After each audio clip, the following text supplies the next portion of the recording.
Diretamente do Brasil, Brasília, Distrito Federal.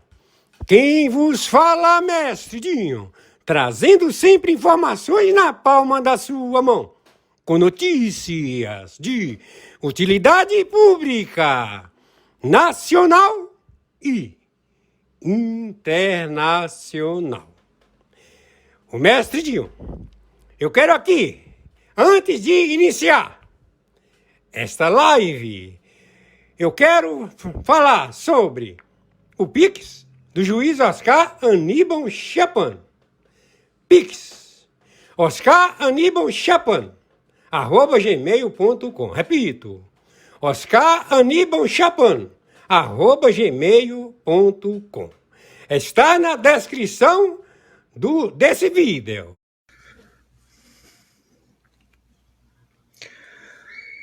Bom, muito boa tarde. Dia 23, quarta-feira, 23 de julho, quarta-feira de 2025, horário 16 horas 05 minutos. Quem está falando é o senhor Oscar Aníbal Chapan, árbitro na intervenção da República Federativa do Brasil, da América Central e do Caribe. A situação da Orcrim Foro de São Paulo, seu posicionamento do Grupo de Puebla, ao qual o Foro de São Paulo, o seu representante, Luiz Inácio Lula da Silva, e o Grupo de Puebla, José Dirceu. A narrativa estabelecida pela assinatura de Luiz Inácio Lula da Silva, em que estabeleceu o monitoramento de todas as autarquias, de toda a informática da central de dados, a serem todos manipulados e estabelecidos ao conhecimento do sistema que vai substituir o SWIFT na República Federativa do Brasil, com uma empresa que vai estabelecer a substituição de toda a carteira de cartão de créditos americanos por cartão de créditos chineses. E os seus pagamentos internacionais serão todos contabilizados à moeda Yuan. A infraestrutura localizada na China, e que para a convertibilidade dos pagamentos do sistema de GPS bancário mundial SWIFT será com as reservas do Banco Central Brasileiro, já que não tem Banco Central chinês, não tem Banco Central russo, não tem Banco Central iraniano. Então, a lavagem do dinheiro, a transferência de dados, está já assinado pelo executivo, que se vai chamar Luiz Inácio Lula da Silva. Falta assinatura do presidente da Câmara de Deputados, Hugo Mota, e também da Câmara do Senado, Alcolumbre, com a Ciente, com SCI, conhecimento dos fatos de lavagem de dinheiro e estorno em pagamentos ao SWIFT internacional de todos os países, utilizando as reservas financeiras em dólar do Banco Central Brasileiro. Então, o Banco Central Brasileiro representa quem não tem Banco Central, que é a China, que é a Rússia, e que a Rússia utiliza o mesmo sistema da Europa, o Galileu, já que o sistema de arrecadação de pagamentos é elaborado para conglomerados financeiros conhecidos como as famílias da Rocha, Rothschild, Rockefeller, BlackRock, entre outros. Então, este comportamento, ele já está otorgado pelas autarquias de representantes de governo, alegando que todos agora interagem entre si e a Dataprev é o coletor de todos estes dados e transmitirá todas estas informações, já que a Lei Magnificent, a Lei IEPA, já submeteu todos que têm conluio em pagamentos, em transmissão de outorgas de salário, de pagamentos de autarquias, via judicial, através da assinatura da PGR, do Supremo Tribunal Federal, do Supremo Tribunal Federal, os ministros colocados na denúncia internacional, infraconstitucional, supraconstitucional, de UDEFAL em prática de funcionários públicos que submetem os seus cargos a medidas opressivas e imorais, em delipêndio das suas representatividades, autarquias e submissões.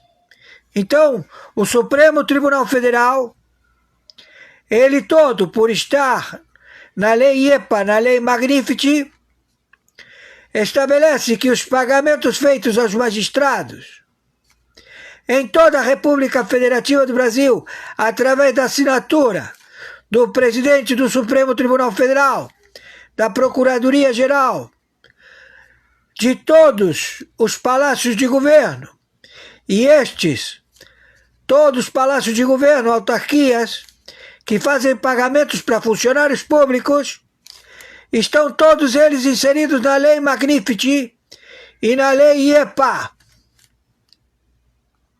Então estão cassados todas as outorgas de pagamento formatado por estes réus, terroristas, narcotraficantes, filhos da puta, conjuntamente com Luiz Inácio Lula da Silva. Esta outorga faz cassar todo o sistema tributário de pagamento de salários mundial, em qualquer lugar do planeta. Todo mundo que recebeu dinheiro do Supremo Tribunal Federal, da República Federativa do Brasil, através de determinações jurídicas, países, todos foram alcançados pela Lei Magnificent e a Lei IEPA. Então, cientes que foram descobertos, eles não esperaram a presença do Alcolumbre, presidente do Senado da República Federativa do Brasil, e a presença do representante da Câmara de Deputados da República Federativa do Brasil, tendo ciência de que este instrumento é um instrumento apócrifo e que foram alcançados pela Lei Magnificent e a Lei IEPA, fica estabelecido outro sistema a substituir o SWIFT, que é o Galileu, procedimento europeu e da Rússia, que ficará a cargo do seu diretor José Dirceu. O Luiz Inácio Lula da Silva está fechado com a China, com o Irã e com a Rússia. Eles patrocinam, compram petróleo de contrabando da Rússia, do Irã e também da China. Já estabeleceram os navios de transporte de petróleo no porto do Rio de Janeiro a confiscar as reservas de petróleo do Rio de Janeiro. Este golpe de branqueamento, de roubo de energia, burlando as leis internacionais do EBILAT, ao qual eles não têm representatividade da liderança estabelecida pela Arábia Saudita, que é a OPEP, eles infringem crimes estabelecidos com países que são membros da OPEP, estabelecendo um crime internacional ao qual determina a imediata captura destes elementos.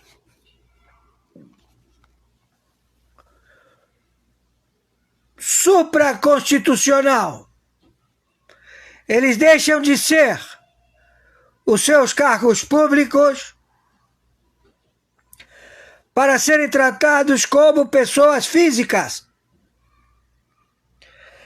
Crime de representação de cargo outorgado por pessoa jurídica que cometeu crime inafiançável e também sem sursi judicial. Não pode responder a nenhum tipo de arguição ou julgamento de nenhum juízo em nenhum lugar do planeta. Eles cometeram o crime de cláusula pétrea. Eles dispõem, através de assinaturas monocráticas, ao delipêndio de contratos de EBILAT internacionais, de transporte de energia, de segurança nacional mundial do planeta. Não cabe recurso. É uma cláusula pétrea. Então, Luiz Inácio Lula da Silva,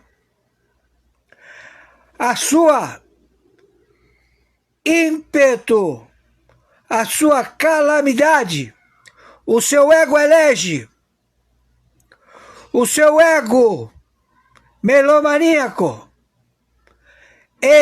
mal informado pelos operadores da lei, o leva ao calabouço conjuntamente com o seu vice-presidente, conjuntamente com as suas autarquias e com toda a sua administração de governo, corruptos, ao delipêndio das riquezas da República Federativa do Brasil. O crime, o defunto, está no saguão do Planalto, da Casa de Governo, na sala onde tal assassinato já caracterizado pelo civil law, pelo common law, estão determinando a interdição através dos representantes da OTAN, Aliança do Tratado Norte, que é a Colômbia, ao qual o Petro se diz que ele não faz parte. Tudo bem, o Petro não faz parte, mas o Estado Colômbia faz parte desde a sua outorga e ninguém pode tirar, ninguém pode abdicar. É um tratado de cláusula pétrea. Então a OTAN, a NATO, o Pentágono, o Comando Sul estão se habilitando e estabelecendo o território da República Federativa do Brasil, 26 estados, e do Distrito Federal, com o seu consulado QG, a administrar a captura do narcotráfico de 17 países. 10 fazem fronteira seca com o Brasil e 7 do Caribe, que são narcoterroristas, traficantes de urânio enriquecido, detentores de bomba atômica, olhando para os Estados Unidos, em que um míssil com ogivas nucleares alvejou uma escola no estado do Texas e vieram a óbito crianças de 4 a 12 anos. E determinamos a invasão imediata do Irã, não protelando se vai ser utilizada ou não a bomba atômica, já que foi os Estados Unidos da América alvejado com bomba atômica. Então já estamos com todos os porta-aviões atômicos, submarinos atômicos, para determinar o fim deste algoz, e quem estiver com ele em sociedade. A Rússia se prontificou, também terá a mesma sorte. E a China também se prontificou por alvejar um avião alemão no Mediterrâneo.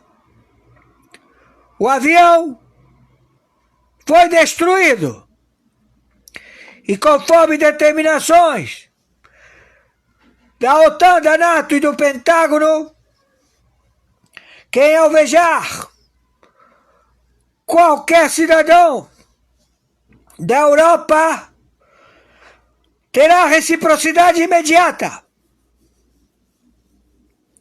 Então, China, você também faz parte da destruição atômica.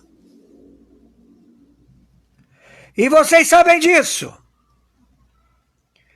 Então, já estamos aqui, olhando e conhecendo até os seus picar de olhos, como ficam os caras da CNN com o código Morse, piscando os olhinhos, mandando frases de código Morse. Todos vocês estão vistos. E todas as 60 agências de inteligência, com estudo de procedimentos do Civil Law e do Common Law, estabelecem os seus conluios, tramas e formas a querer atingir o objetivo. Vocês já sabem qual é o desfecho. O crime já está em curso. E nós estamos já na captura de vocês. Você do PT, do PDT, do PSOL, da puta que te pariu. Você quer continuar vivo? Porque você já perdeu tudo. Toda a liderança de partido, de governo. Você quer colaborar e não ser vilipendiado pela lei IEPA Magnifici e principalmente traição à pátria, cuja pena capital é pelotão de fuzilamento, seus filhos da puta!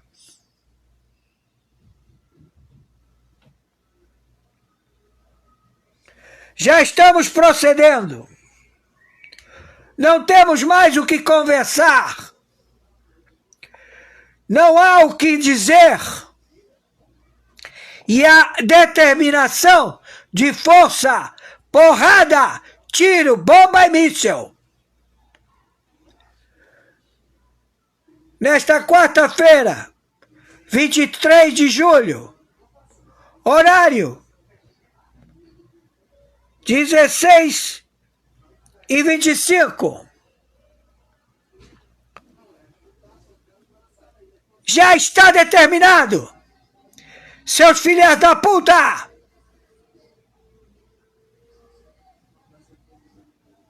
Caiu geral! Estão todos agarrados! Não tem lawfare porra nenhuma! Não tem arguição em lugar nenhum do planeta, seus filhos da puta! Vocês dizem que vão se reunir na ONU mês que vem, em assembleias. Que assembleia? Que ONU? Que filhos da puta vão falar com vocês? Caiu geral! No mundo inteiro, seus filhos da puta!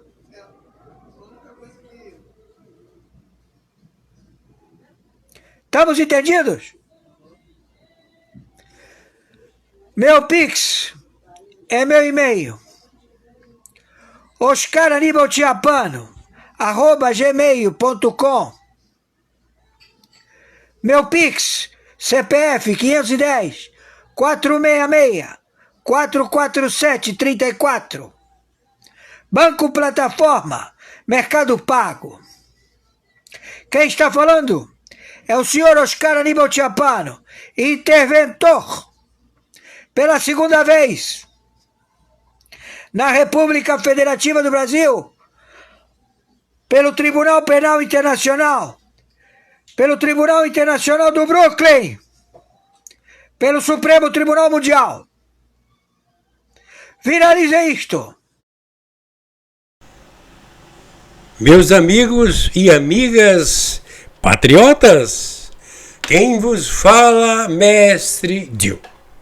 Nós acabamos de assistir a live do juiz Oscar Aníbal Tiapano, hoje dia 23 de julho do ano de 2025.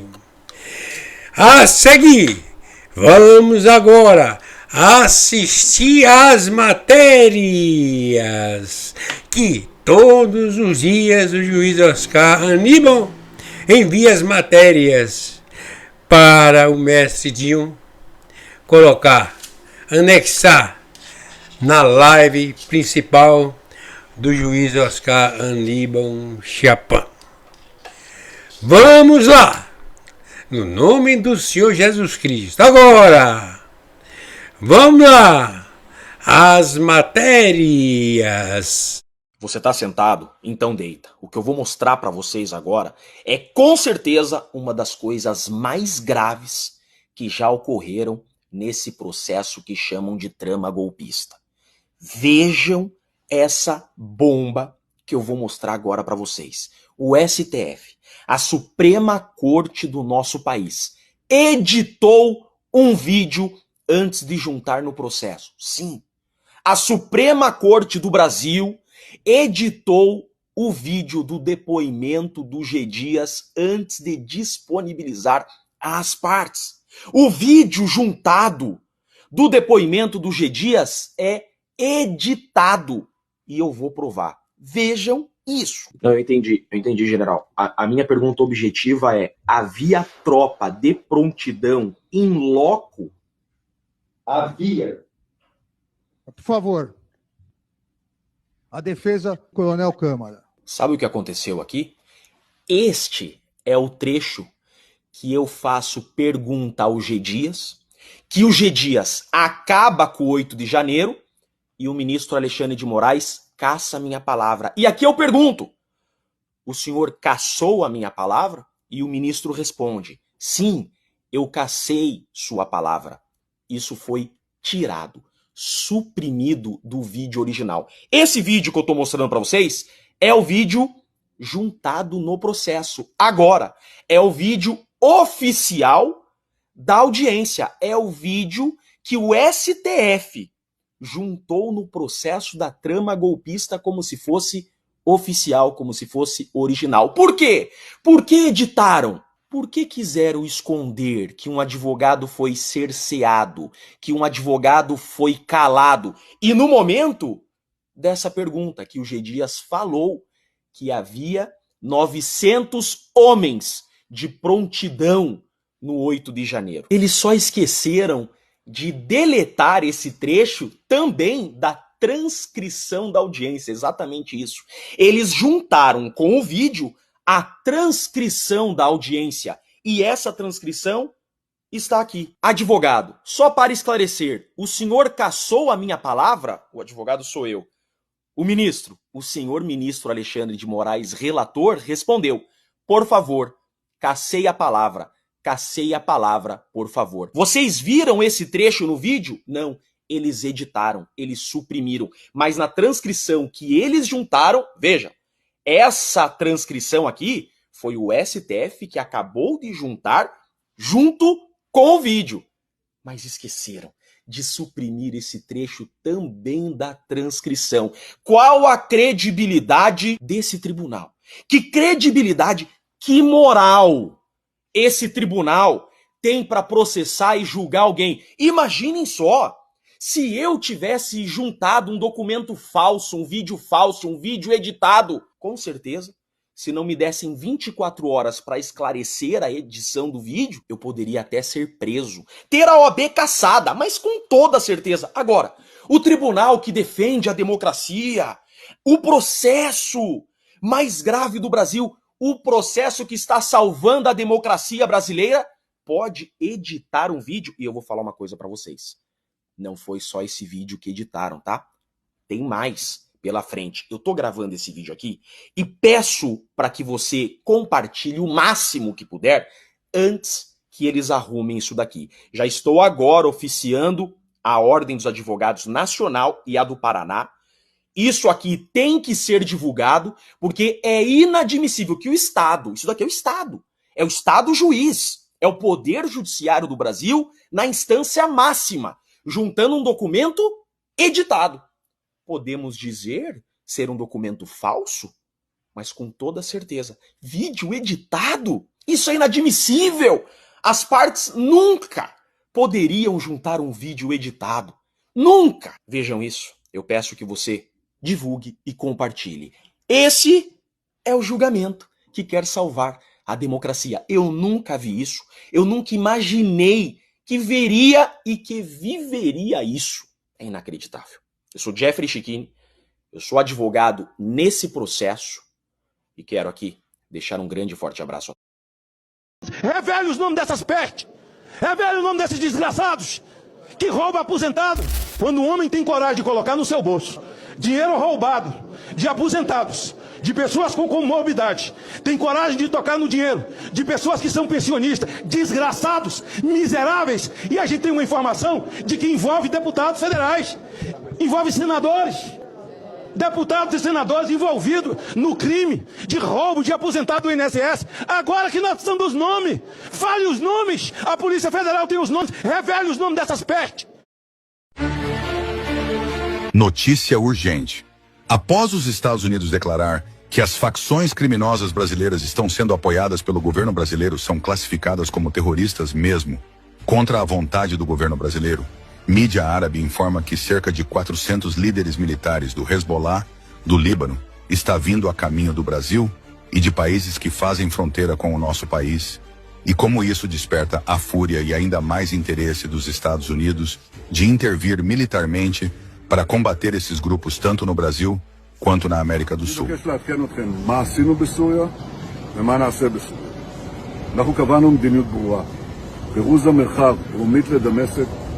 A confirmação da chegada de 400 líderes e militares do Hezbollah à América do Sul acendeu um alerta gravíssimo nas principais agências de inteligência do mundo. A informação, divulgada pelo canal árabe Al-Hadath e confirmada por fontes diplomáticas ligadas à Embaixada da Argentina no Líbano, revela que parte da alta cúpula do grupo terrorista libanês, financiado e treinado pelo Irã, está se deslocando de forma organizada para países como Brasil, Venezuela, Colômbia e Equador. O motivo seria uma movimentação preventiva após o cessar-fogo com Israel em novembro de 2024, diante da possibilidade de retaliações diretas contra seus líderes. Cerca de 200 integrantes do grupo já teriam desembarcado na América do Sul, acompanhados de familiares, e os demais devem chegar nos próximos dias.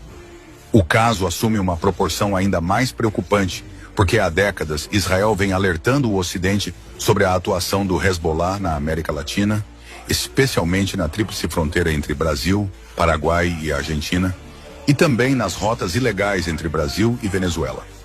Agora, com a confirmação da presença de comandantes do grupo em território latino-americano, a suspeita se transforma em realidade.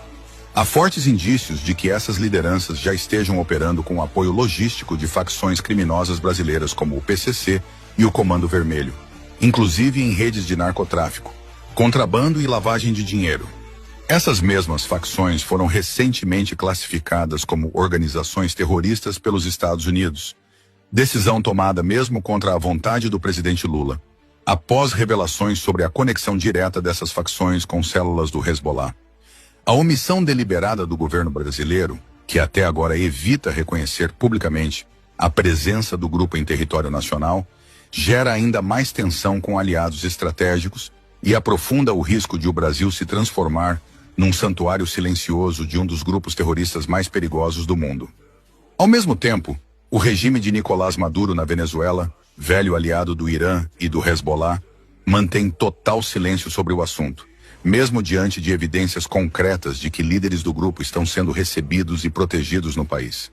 Fontes ligadas à inteligência israelense apontam que operações secretas já estariam sendo conduzidas dentro do Brasil para monitorar e possivelmente neutralizar figuras-chave do Hezbollah, com o objetivo de impedir o recrutamento de combatentes e a formação de redes de apoio ao terrorismo internacional a partir da América do Sul. A situação é ainda mais explosiva com o retorno de Donald Trump à presidência dos Estados Unidos, já que sua política externa é diretamente alinhada ao combate global ao terrorismo em qualquer território.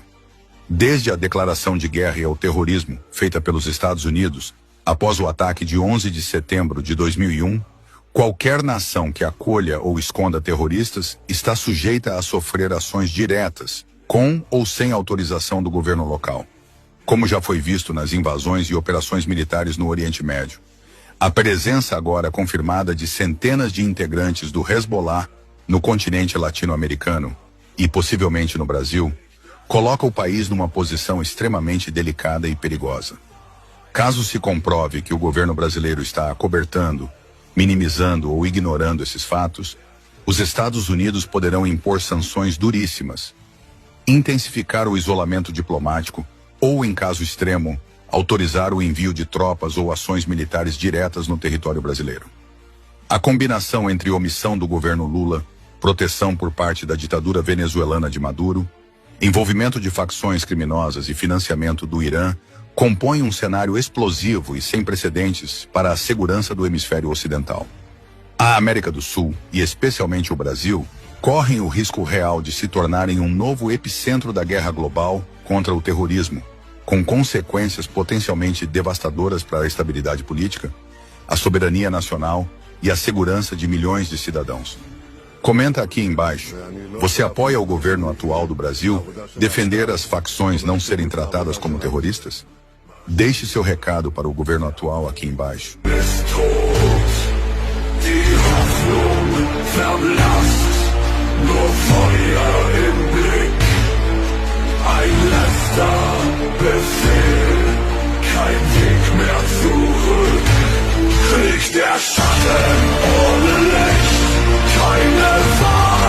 אנחנו קוראים לעזרה של מדינת ישראל. אני אמרתי וצודק, ופעלנו, ונמשיך לפעול לפי הצורך.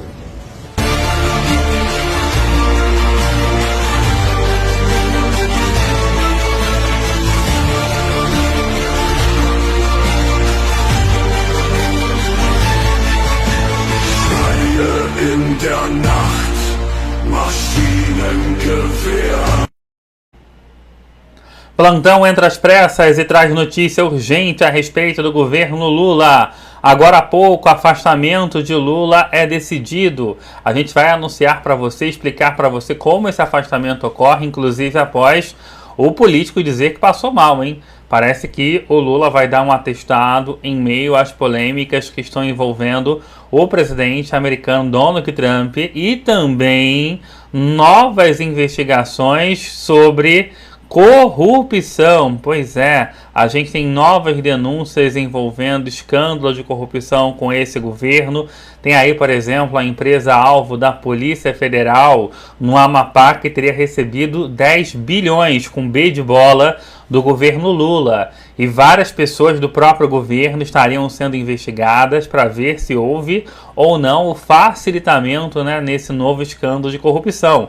Lembrando que demais países, né, gente, sobre a guerra envolvendo o tarifaço do Trump já conseguiram negociar com os Estados Unidos, Japão, Indonésia negociaram ontem, e só agora o Lula estuda mandar alguém para tentar conversar com o Donald Trump. Ele se recusou a ir conversar com o presidente americano, dizendo que a culpa do que está acontecendo não seria dele, e sim de Jair Messias de Bolsonaro. Na sua opinião, quem é o grande culpado por essas tarifas que estão sendo aplicadas ao Brasil? Comenta aí, enquanto, claro, você dá o seu like. Vamos trazer para você também a bomba que não acaba mais.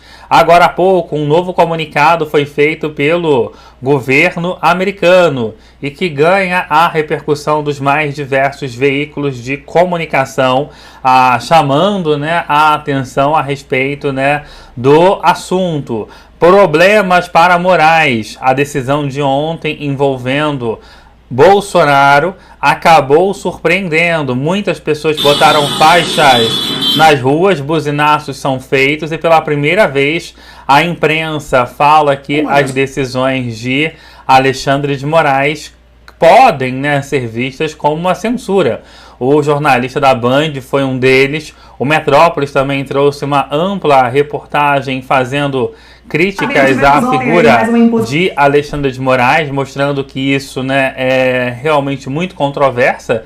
A decisão, né, de que Bolsonaro não pode dar entrevista, pode se for, né, para o meio impresso, mas se alguém publicar qualquer vídeo dessa entrevista numa rede social, ele é preso, né, algo sem qualquer tipo de precedente jurídico e que, claro, está trazendo sérios problemas para Xandão. Inclusive, um ex-ministro do Supremo Tribunal Federal, que é o Marco Aurélio Mello, se revoltou com as medidas e ações que estão sendo tomadas pelo Alexandre de Moraes e chegou a dizer que sequer era competência de Moraes julgar os presos do dia 8 de janeiro. A gente começa a ver juristas, agora há pouco, inclusive, no Bom Dia Brasil, Valdo Cruz, né, cita isso, né, que a visão até de outros ministros que ainda estão no cargo, né, que não estão aposentados, como é o caso do Mello, é de que o Xandão está exagerando na dose. Teria um pedido, inclusive, para que Alexandre de Moraes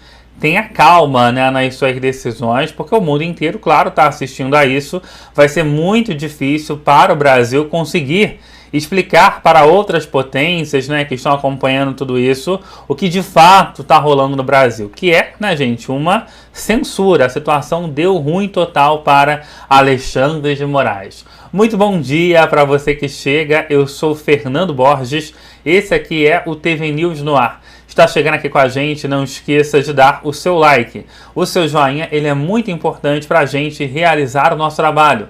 Quando você chega e clica no gostei, quando você chega e clica no like, o próprio YouTube, a própria plataforma, ela entende que você está com a gente. É rápido, é fácil, faz toda a diferença pra gente. Ao lado do botão da inscrição tem um desenho, tá? De um sininho. Clica nele, ative aí o sininho, porque tem a opção ativar todas as notificações.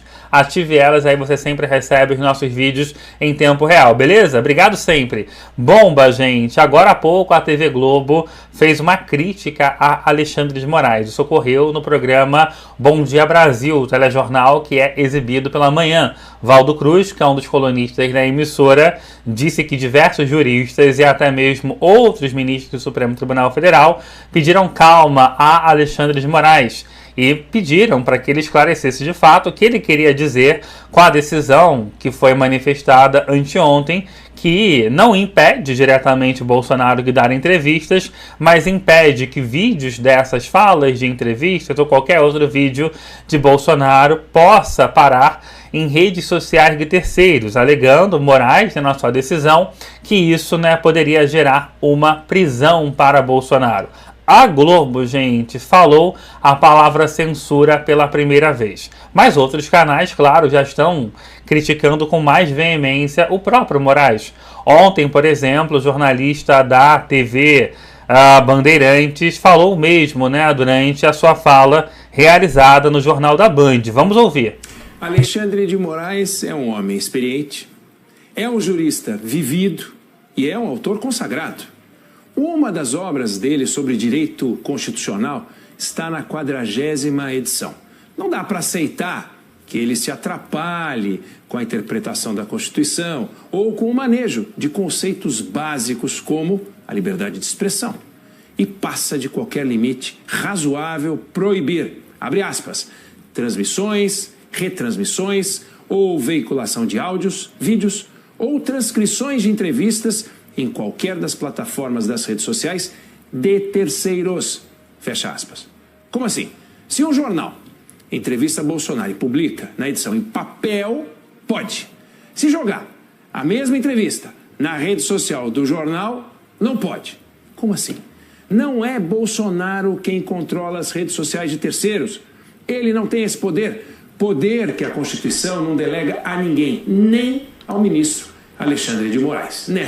Tá aí, né, um trecho da fala no Jornal da Band, né? Então agora algumas emissoras grandes, até que TV aberta, não são só canais, né, especializados em notícias, as TVs abertas pela primeira vez fazem, né, uma crítica mais ácida à figura de Alexandre de Moraes. Para vocês terem uma ideia, o site Metrópolis fez uma revelação ainda mais contundente, né, sobre essa questão da censura. Eu vou ter que dividir a tela, gente, porque o Metrópolis às vezes é um pouquinho chato, né, com a questão de direito autoral. Em teoria é direito justo, né, o fair use, porque a gente está dando todo o crédito para o Metrópolis, etc., mas todo cuidado é pouco. Olha só que importante essa revelação feita pelo Metrópolis. A você que está chegando, acompanhe até o final essa bomba, hein? Porque vários juristas pressionam Alexandre de Moraes, não é só o governo americano. Bem, tivemos ontem aí mais uma imposição de censura ao ex-presidente Jair Bolsonaro, e nós aqui no Metrópolis, a gente estava conversando e a gente acabou, obviamente, rapidamente chegando a uma conclusão de que isso também prejudica a nós, como veículos de comunicação, de que um ministro determine a forma que a gente faça uma entrevista, que a gente publique uma entrevista ou poste qualquer informação que seja. Tá aí, mais um dia que o ministro Alexandre de Moraes, eu ia dizer que ele nos surpreende, mas nem surpreender mais, ele nos surpreende. Bom, obviamente um cerceamento, uma censura, né? Mais uma censura, né? Uma censura muito pitoresca, né? Eu diria, porque ele não, veja, a primeira ordem, que já não faz sentido, né? Era para que o Jair Bolsonaro não utilizasse mais as redes sociais dele, né? O que obviamente já atenta contra a Constituição, porque o Jair Bolsonaro não está preso, apesar de praticamente estar, né? Não teve prisão decretada, ele não foi condenado, né? Um preso tem a liberdade de expressão mais limitado, né? Tanto é que, por quê? Porque pode representar uma ameaça à ordem, esse tipo de coisa. No entanto, em 2019, o Lula, então preso, pôde dar uma entrevista por deliberação do STF, que diz que ele tinha direito à sua liberdade de expressão, né? Então, veja, o Bolsonaro não está preso. Mesmo que estivesse preso e alguém quisesse fazer uma entrevista com ele, dado o precedente, ele teria o direito de ser entrevistado, certo? Bom, agora o Alexandre de Moraes se sai com essa de que o Jair Bolsonaro, qualquer fala do Jair Bolsonaro, qualquer declaração do Jair Bolsonaro não pode ser reproduzida em rede social alheia, seja da imprensa, por exemplo, no caso do Metrópolis, seja em qualquer outra. Só que não existe imprensa sem rede social, certo? Não existe imprensa sem rede social. Não adianta dizer, não, eu não estou censurando a imprensa, eu estou censurando as redes sociais, impedindo apenas que o Bolsonaro se manifeste em redes sociais da imprensa. Isso é censurar a imprensa também, é cercear a imprensa. Além do mais, a imprensa não tem capacidade, nem mesmo o direito, de evitar que o seu noticiário seja reproduzido em redes sociais outras, alheias, né, de terceiros. Ou seja, o que o Alexandre de Moraes criou ontem foi uma censura geral, total e irrestrita. Inclusive, impedindo também a liberdade de informação do cidadão, porque o cidadão tem o direito de informar-se, certo, sobre assuntos que dizem respeito ao país. Obviamente, um ex-presidente da República acusado de tramar um golpe de Estado e que está sendo processado e que acabará indo para a prisão, você saber a opinião, as opiniões, os pontos de vista desse sujeito são de interesse público, independentemente de ser o Bolsonaro ou qualquer outra pessoa. Então, assim, o Alexandre de Moraes calou a boca do Bolsonaro, calou a boca da imprensa e tapou os ouvidos dos cidadãos. Mas criou-se aí, dentro de todo esse quadro pitoresco, a censura retroativa. Por quê? Se crer nas palavras do ministro, emanadas na sua ordem, falas históricas, antigas, passadas do Bolsonaro também não podem ser veiculadas nas redes sociais. Ou seja, criou-se a censura retroativa. É um espanto. Tudo isso é espantoso. E mais espantoso ainda, na minha opinião, é que os jornais, as emissoras e mesmo os portais parecem não ter se dado conta de que eles estão sob censura. Quando a revista que eu criei foi censurada em 2019, houve uma grita geral da imprensa, certo? Para o ato censório, o ato autoritário do ministro Alexandre de Moraes, que foi o primeiro ato dele nesse sentido. Hoje, talvez não existisse mais essa grita, porque a imprensa parece que está concordando, né, pelo fato de ser o Bolsonaro. Veja, eu não estou aqui, repito pela enésima vez, para defender o Bolsonaro. Eu estou aqui para defender os direitos dos cidadãos que estão previstos na Constituição Federal. O direito às liberdades. Quer dizer, isso não é... Hoje, parece que você defender direito à liberdade de expressão, você é um sujeito de extrema-direita. Não é nada disso. Não é porque a extrema-direita que está sendo sancionada hoje que você vai achar que esses direitos são relativos.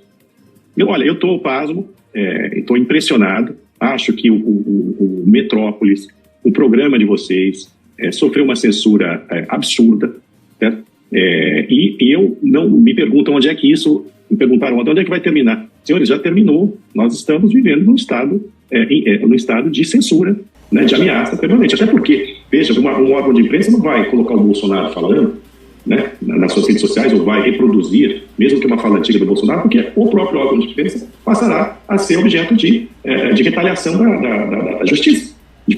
É isso, né, gente? Então, pela primeira vez, a gente começa a ver, né, os órgãos de imprensa, antes tarde do que nunca, falando aquilo que já tem sido falado há muito tempo, né, gente? Está acontecendo uma censura no nosso Brasil.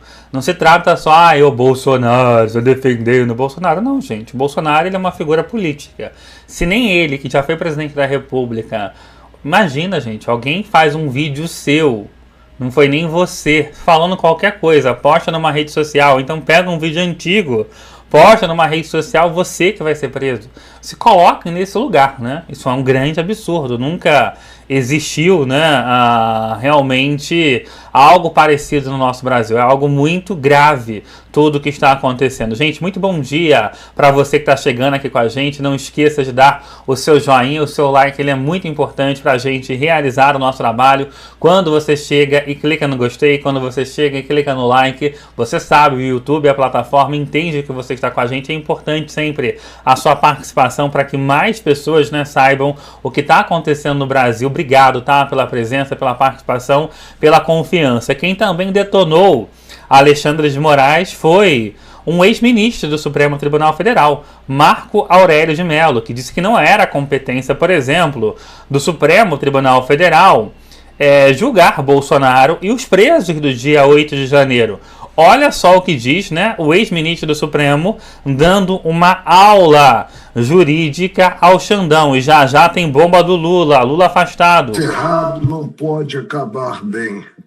E começou errado considerando a competência do Supremo. A competência do Supremo está na Constituição Federal e o preceito é exaustivo. O Supremo não é competente para julgar cidadão comum, para julgar originariamente ex-presidente da República, ex-deputado federal ou ex-senador. Basta que indaguemos o atual presidente. Quando respondeu criminalmente, ele o fez aonde? Na 13ª Vara Criminal de Curitiba. A legislação não mudou. Por que o ex-presidente Bolsonaro está a responder no Supremo? Isso é inexplicável. E a história em si é impiedosa, vai cobrar essa postura do Supremo, inclusive quanto àqueles que participaram das arruaças de 8 de janeiro, que são cidadãos comuns. Quando o Supremo decide, não cabe recurso a um órgão revisor. Então, o devido processo legal fica prejudicado. Não se avança culturalmente assim, maltratando a lei das leis, que é a Constituição Federal. Agora, um momento é de temperança, é de buscar-se a correção de rumos sem atropelo, principalmente sem partir-se como que para uma censura prévia. Então aí também, né, o mesmo entendimento teve o Marco Aurélio Mello, né, falando aí nesse caso envolvendo o Bolsonaro, na expressão, né, censura prévia, né, que é o que de fato está ocorrendo nesse momento no Brasil e que a gente lembra, né, é vedada pela nossa Constituição. Mas aí chega, né, a bomba dos Estados Unidos, porque além de Moraes, né, outras pessoas podem ser punidas pelo governo americano, mas sobre especialmente a figura de Alexandre de Moraes, uma deputada americana não perdoou o juiz, hein? E agora há pouco, uma bomba chegou dessa deputada indicando que as consequências para Moraes em relação a tudo que ele está fazendo no nosso país serão gravíssimas e que a questão do visto foi só o começo do que está acontecendo. Olha só a bomba que é trazida pela Revista Oeste. O nome da deputada é Maria Elvira Salazar e essa advertência feita por ela chega no momento em que, enfim, Lula disse que quer mandar alguém lá para tentar negociar com Trump. Primeiro vamos ouvir a informação da deputada. No começo, pelas redes sociais, a deputada Maria Elvira Salazar mandou um recado claro a Alexandre de Moraes. Vamos acionar o correspondente internacional Ivan Kleber, que traz mais informações. A tensão diplomática envolvendo os governos Trump e Lula aumenta a cada declaração do petista e a ação do ministro do STF. É isso que nosso queridíssimo Ivan vai explicar aqui pra gente. Boa tarde, Ivan. Seja muito bem-vindo ao Jornal da Oeste. Boa tarde, Resiane, e uma saudação especial a toda a audiência do Jornal da Oeste. Isso mesmo, a Maria Elvira Salazar, congressista do Partido Republicano pelo estado da Flórida, é uma das mais engajadas, digamos assim, e mais atualizadas sobre a questão do Brasil. Ela é do mesmo estado do secretário Marco Rubio e acredita-se que eles trabalhem juntos, então, nesta frente para a questão da América Latina. Ela fez uma divulgação muito importante nas redes sociais, dizendo, como você bem trouxe, que o visto do ministro Alexandre de Moraes é só o começo. Visto do Alexandre de Moraes e familiares, não é? Mas ela fala também em accountability, ou seja, que ele seja responsabilizado por os seus atos. E quando a gente fala de atos, não é somente na relação que ele tem nessa perseguição ao ex-presidente Jair Messias Bolsonaro, mas também a apoiadores, como Donald Trump colocou na carta. O que a Maria Elvira Salazar está dizendo é que ele terá que ser responsabilizado, por exemplo, pelo que aconteceu com o Clezão, que a gente sempre lembra aqui, não é? E outras pessoas que passaram também por situações muito complicadas relacionadas aos direitos humanos. Então, a Maria Elvira Salazar, ela é uma voz atuante. Nós no Brasil devemos estar atentos às publicações que ela faz, às declarações que ela faz. É um nome que vem crescendo muito dentro do Partido Republicano e está disposta a trabalhar aí de mãos dadas com o Marco Rubio para a questão da América Latina. Ela também é muito próxima à questão da Venezuela. A líder da oposição, Maria Corina Machado, que coincidência ou não, anunciou agora à tarde a prisão. O regime Maduro prendeu aproximadamente 20 opositores do regime. Essa denúncia foi feita por Maria Corina Machado. Então, a Maria Elvira Salazar, ela trabalha, obviamente, cuidando do distrito dela lá da Flórida, mas também com uma atenção muito grande à América Latina, sendo esse braço direito, digamos assim, do Marco Rubio, viu, Geisiane? Serrão, nós estamos com o nosso correspondente Ivan Kleber conversando aqui a respeito da Maria Elvira Salazar. Vai lembrar que a nossa audiência que ela foi uma das primeiras parlamentares a se posicionar em relação à ditadura imposta, né, a ditadura do toga imposta ao nosso país. Ela que protagonizou aquela cena bastante emblemática, ela levanta e mostra uma foto do Alexandre de Moraes. Estamos conversando aqui a respeito de que isso seria, tá aí na tela então para você, a melhor produção deste país. Trabalha no Jornal da Oeste, senhores. Tá aí na tela então para vocês, Maria Elvira Salazar, com a foto ali do Alexandre de Moraes, denunciando todos os abusos de poder do Alexandre de Moraes. Estamos conversando aqui com o nosso correspondente, Jorge Serrão. Sua pergunta, então, ao nosso querido Ivan Kleber. É importante deixar claro que ela fez essa individualização, mas o ministro Alexandre, ele não é o indivíduo na história. Ele representa uma superestrutura suprema que age em parceria com o executivo e que age também em parceria com os chineses. É esse bicho que está pegando. Ivan Kleber, em relação à questão chinesa, hoje tivemos mais uma notícia importante que o Brasil vai agora vai botar um escritório para tratar de questão tributária junto ao BRICS. Ou seja, o Brasil vai ampliar suas relações com a China em meio a essa turbulência em que o governo dos Estados Unidos querem tudo menos os chineses com hegemonia econômica. Quais podem ser as consequências disso? O agravamento das tensões de Trump com o Brasil? Olá, Serrão. Com certeza a gente não pode tirar a China da equação. Está bem clara na carta ali que o Donald Trump enviou, né? São 2 cartas, as declarações que ele vem fazendo sobre a questão envolvendo a perseguição ao ex-presidente Bolsonaro e apoiadores. Mas é impossível tirar a questão da China desta conta. Inclusive hoje o jornal New York Times publica que uma fabricante de veículos chinesa, veículos elétricos, está ganhando força na América do Sul, principalmente no Brasil, e que pretende tomar esse mercado. É algo que o governo americano vem observando de perto. E principalmente essa questão da aproximação entre o Brasil e China. Não podemos esquecer a questão da Rússia e do Irã. Então é algo muito importante. Eu acredito, Serrão, eu vou dizer algo aqui até talvez um pouco mais forte do que possa parecer. As pessoas dizem que o Brasil está se alinhando, não é, ao eixo Rússia, China e Irã. Eu digo não, o Brasil já se alinhou. Esse governo levou o Brasil a esse alinhamento. Agora E por conta, né, desse alinhamento também, né, a decisão de Trump, né, em relação às sanções, tarifas, não só por conta da situação política, né, no Brasil, mas por conta justamente, né, desse alinhamento a quem, né, o governo americano considera, né, ser o eixo do mal. Bom dia a você que está chegando aqui com a gente. Olha só, hein? Não esqueça de dar o seu joinha, é importante para a gente estar sempre aqui realizando o nosso trabalho. A gente tem agora a informação de que, né, gente, pela primeira vez o governo brasileiro vai enviar pessoas para tentar discutir, né? Vai levar uma espécie de comissão, né, gente, para tentar conversar com Trump. A gente lembra, né, que houve a decisão, né, em relação à embaixadora que estava lá em Washington de férias, que depois decidiu, né, interromper as férias, que a situação estava bem mais gravosa. E aí você vê, olha só, governo Lula vê chance remota de adiamento de tarifaço de Trump e avalia a ida de delegação a Washington. Então vamos ver, né, se o Trump vai receber esse pessoal do Lula. Acho que não, porque o Trump está muito revoltado, porque o Lula tem feito discursos duros contra o Trump, e também tem utilizado as redes sociais. O PT chegou a chamar o Trump até de vagabundo, e você vê, né, o Trump, ele não alivia para quem não conversa.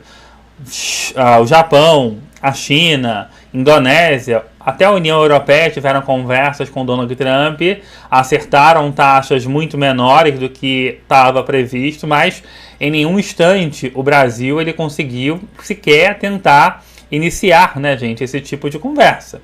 Não houve, né, da parte do brasileiro Lula qualquer, né, mediação para que isso ocorresse, o que é, repito, um grande prejuízo, né, para todos nós. É um grande prejuízo isso tudo que está acontecendo. E aí, gente, as sanções, né, vão deixando claro, né, que tanto o governo Lula como também Alexandre de Moraes, como mostram, né, inclusive eu queria separar para vocês aqui que eu estava pegando, olha só, são editoriais de hoje, tá? Esse aqui do Estadão, tem também o editorial, deixa eu ver aqui, deixa eu abrir no celular, do jornal carioca O Globo, tá? E tem também um editorial que foi publicado pela Folha de São Paulo. São aí, né, alguns dos principais jornais impressos e online do país. Todos eles fizeram editoriais de ontem para hoje criticando Alexandre de Moraes. Falando, né, que Alexandre de Moraes é obcecado, virou uma obsessão e não uma busca por justiça. E sobre essa obsessão de Alexandre de Moraes, do governo Lula, em relação a Bolsonaro, o Deltan Dallagnol traz uma bomba, mas uma bomba daquelas. Aperta aí o seu cinto, porque o que ele vai dizer é realmente revelador e transformador. A casa começa a cair para Lula e Xandão. Presta só atenção em tudo que ele vai fazer e falar, né? Porque é necessário, inclusive, você compartilhar esse conteúdo com outras pessoas para que pare, né, gente, essa censura que está a existir no nosso país. Moraes e a Polícia Federal estão tão obcecados por Eduardo Bolsonaro que saiu uma nova decisão inacreditável contra Eduardo. Alguém aqui já assistiu aquela série Bebê Rena da Netflix? Conta aí nos comentários aí pra gente. Pra quem não assistiu, vai o resumo aqui sem spoiler. Essa série, ela conta a história real de um comediante que cruza o caminho de uma mulher solitária e, de repente, esse comediante ele vira uma vítima quase fatal da obsessão e da paranoia dela, que se revela uma stalker completamente desequilibrada. Para quem já assistiu Bebê Rena, já dá pra gente dizer que Eduardo Bolsonaro virou o Bebê Rena de Alexandre de Moraes e do Andrei Rodrigues, diretor da Polícia Federal lulista. Eles estão obcecados por Eduardo Bolsonaro. Eu vou te mostrar agora 3 coisas. Primeiro, a nova decisão de Alexandre de Moraes que prova a obsessão dele por Eduardo. Segundo, como Andrei Rodrigues parece ter entrado nessa onda, na mesma vibe. E terceiro, eu vou fazer uma análise jurídica de tudo isso. Bora lá então para o primeiro ponto com o ministro Alexandre de Moraes. Olha só a loucura do ministro quando o assunto é Eduardo Bolsonaro. É o seguinte, gente, no sábado, um dia depois do Moraes colocar a tornozeleira eletrônica no pai do Eduardo, no Jair Bolsonaro, e censurar o Jair Bolsonaro com a proibição de usar as redes sociais, Moraes deu um despacho. Eu vou mostrar ele aqui para vocês. Olha aí na sua tela o despacho que deu Alexandre de Moraes, em que ele disse o seguinte. Ele disse: o investigado Eduardo Nantes Bolsonaro intensificou as suas condutas ilícitas, ilegais, objeto dessa investigação, por meio de diversas postagens nas redes sociais e ataques ao Supremo Tribunal Federal nas redes sociais. Agora, olha só quais são essas postagens. Presta atenção nesses grandes ataques do Eduardo ao STF. Presta atenção nesses ataques do Eduardo às instituições, ataques à democracia. Isso aqui, gente, se não fosse o Moraes nos proteger, seria o suficiente para explodir o nosso Estado Democrático de Direito e a lançar a nossa democracia por terra e a, não sei, incendiar a Constituição. Dá uma olhada aqui no ataque, ó. Se segura aí, porque é muito grave. Olha aí, ó. Olha o ataque. Talvez o Moraes não sabe se o Felipe Martins foi ou não aos Estados Unidos, mas agora todo mundo sabe que o Moraes não vai. Olha aí o ataque. Meu Deus do céu, tenha misericórdia de nós. Essa foto aí do Moraes com orelhinhas de Mickey Mouse é o fim da democracia. Acabou o Estado Democrático de Direito depois desse ataque aí do Bolsonaro. Desculpa interromper, mas é importante sempre, a você que está chegando, muito bom dia, seja bem-vindo, hein? A você que está chegando, não esqueça o like para que mais pessoas saibam o que está acontecendo no nosso Brasil e também que se inscrever no canal. Na sequência, Deltan traz outra bomba, hein? A respeito desse assunto. Assiste só. Esse é o primeiro caso de uma democracia que sofreu um golpe de Estado por meio de memes na internet. Ó céus, como são malignas essas redes sociais, como são perversas. Elas precisam mesmo ser reguladas, ser censuradas, porque isso aí é um ataque à democracia. Gente, o que é isso? O ministro Alexandre de Moraes está tão cego pelo ódio e pela obsessão do Eduardo Bolsonaro que ele incluiu isso com uma prova de crimes, de condutas ilícitas. Calma que piora. Olha aqui o segundo post, ó. Um post aí do Eduardo Bolsonaro com uma nota para a imprensa em que ele diz: não parar, não precipitar, não retroceder, quem resistir mais tempo ganha. Vamos. E fez uma nota para a imprensa que eu não vou ler para vocês aqui, mas não tem nada demais nessa nota para a imprensa. Isso aí é uma simples nota para a imprensa do Eduardo sobre a operação da Polícia Federal de sexta-feira contra Bolsonaro. Mas agora virou um crime, um atentado imperdoável à nossa democracia. Moraes e a Polícia Federal ficaram obsessivamente monitorando, viajando as redes de Eduardo Bolsonaro de sexta para sábado, para dizer que esses são os crimes dele? Isso é surreal, não chega nem a ser uma piada. Nenhuma pessoa adulta pode levar isso a sério. Isso não é nada mais, nada menos do que Eduardo exercendo a sua liberdade de expressão. Não tem crime nenhum aqui. Não tem nem ataque ao STF, ao contrário do que Moraes quis dizer. Mas calma, que piora. Sempre pode piorar. O Brasil nos mostra que o fundo do poço, quando você acha que chegou no fundo do poço, tem um alçapão. Você abre e cai mais. Vamos agora para o nosso segundo ponto. Depois disso, foi a vez do diretor da Polícia Federal lulista, Andrei Rodrigues, ir para cima do Eduardo e dizer que vai incluir as falas dele em uma live no inquérito. Olha só, eles vão incluir, então, as falas do Eduardo, que ele fez numa live no inquérito, porque essas falas do Eduardo na live seriam uma ameaça e uma intimidação. Por qual motivo, Deltan? Porque durante uma live, o Eduardo Bolsonaro disse isso aqui, e eu vou pedir agora para a produção mostrar aí para vocês, jogar o vídeo na tela. A gente tem que pegar o Eduardo Bolsonaro, ele ainda vê o que eu faço na rede social, então você da Polícia Federal que está me vendo, né, um forte abraço. Você também, olha lá, a depender de quem for, já está sem visto, né? Isso aí é outra coisa que a gente tem que falar. Vou ter que baixar a imagem aqui do Fábio Shor. Se bem que no discurso que eu tenho ali, aparece o Fábio Shor, né? Vai dar merda, daqui a pouco a gente vai ver um trechinho dele. Então, o cara vai, junta o material numa investigação que depois vai virar um processo que ele vai julgar. Conseguiu compreender? Aliás, como é que Alexandre de Moraes pega tudo da minha família? Toda hora a gente tem que expor o nível de várzea que é Moraes com a caneta do STF. O ideal seria ele fora do STF. Trabalharei para isto também, tá, Moraes? Então, quando a gente fala que o visto foi só o começo, é porque o nosso objetivo será te tirar da corte. Você não é digno de estar no topo do poder judiciário. E eu estou disposto a me sacrificar para levar essa ação adiante. Não gostou? Coloca o Trump junto aí na investigação, coloca toda a nossa quadrilha aqui do Marco Rubio, etc. E manda a Interpol vir pegar a gente. Sabe por que você não vai fazer isso, Alexandre? Porque você já tomou um sabão da Interpol. Ou melhor, você já tomou um sabão dos Estados Unidos. Olha, além desse trechinho aí que você assistiu, tem um outro trecho em que Eduardo Bolsonaro diz o seguinte, que eu vou ler aqui para vocês. Separei para ler, ó. Se eu ficar sabendo quem você é, eu vou me mexer. Porque ele tá falando aqui que alguém tá monitorando as redes dele. E disse, se eu ficar sabendo quem você é, eu vou me mexer. Vai lá, coleguinha da Polícia Federal. Cachorrinho da Polícia Federal que tá me assistindo. Deixa eu saber, não, meu irmão. Se eu ficar sabendo quem você é, eu vou me mexer aqui. Se eu ficar sabendo quem você é, eu vou me mexer aqui. Foi o que ele disse. Pergunta ao tal delegado Fábio Álvares Shor se ele conhece a gente. O couro é duro, a guerra não acabou, vai vir mais sacrifício aí pela frente. Eu sei disso, mas eu estou disposto a ir até as últimas consequências. Será que o Barroso está? E aí, vejam o que o Andrei Rodrigues disse.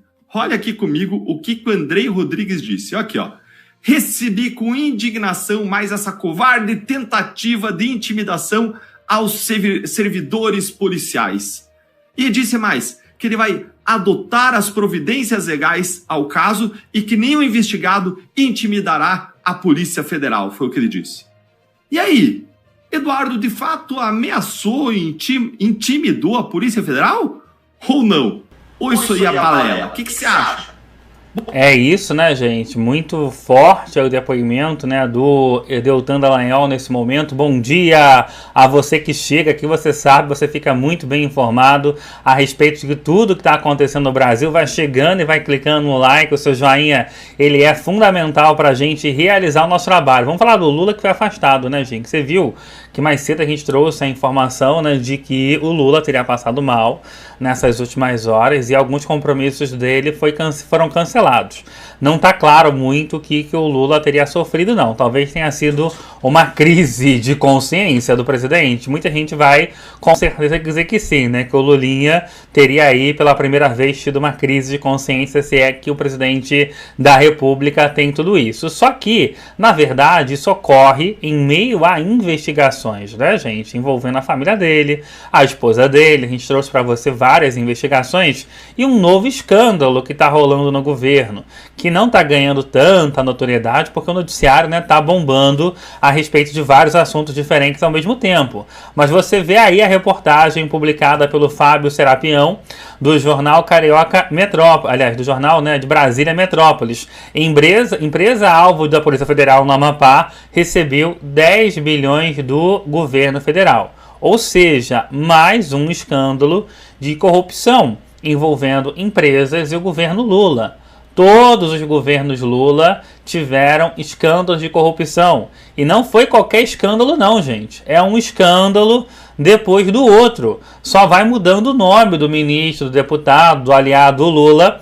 Mais uma coisa se repete, né? Com sempre o presidente da República dizendo que nada sabia, que quando descobriu, mandou a polícia investigar. Ele é um santo, né? Um santo e também uma pessoa que nunca sabe de nada. Impressiona todo mundo que acompanha. E além, né, dessa informação, olha só o que a corrupção faz. Sem verba, MEC, que é o Ministério da Educação e Cultura, adota compra escalonada de livros, ou seja, o Lula prometeu picanha, prometeu educação melhor, e olha só o que vai ter nas escolas, isso no ensino fundamental. Só vai ter livro de português e matemática, e olhe lá, né? História, ninguém vai aprender, química, física, ciências, sei lá como é que é o livro do governo, né? Tem muito tempo que eu não estudo, tem mais de uma década, aí tem mudado tudo. Mas não vai ter geografia, não vai ter redação, só vai ter português e matemática, e olhe lá, né? É esse o futuro que o Lula está construindo, né? Que o dinheiro que sai para esses esquemas de corrupção é o dinheiro que estaria sendo investido na educação, é o dinheiro que estaria sendo investido na saúde, é o dinheiro que seria para pagar os idosos que foram roubados do INSS, porque até agora, cadê? Cadê que alguém foi preso relacionado ao próprio INSS no escândalo de roubo? Tô sabendo de ninguém grande preso não, a gente soube de prisões, mas cadê algum secretário, algum deputado, algum ministro? A própria polícia não disse que tinha lá deputado envolvido no escândalo? Cadê o irmão do Lula, que viu lá o sindicato dele, o Sindinap, ganhar uma verdadeira fortuna? Por que não aconteceu nada com esse senhor aí que aparece na imagem? Ele que usa o nome do Frei Chico? Eu acho que afastar o Lula agora é só dizer, né, que ele está com medo. Mais cedo ou mais tarde, né, gente, a crise de consciência, ela acaba sempre aparecendo. Pergunto a você mais uma vez, se tivesse uma nova eleição entre Lula e qualquer aí adversário da direita, Bolsonaro, Eduardo Leite, Michele, em quem você daria o seu voto? Comenta aí. Muito obrigado pelo seu like, pela sua inscrição, e se gritar, pega ladrão.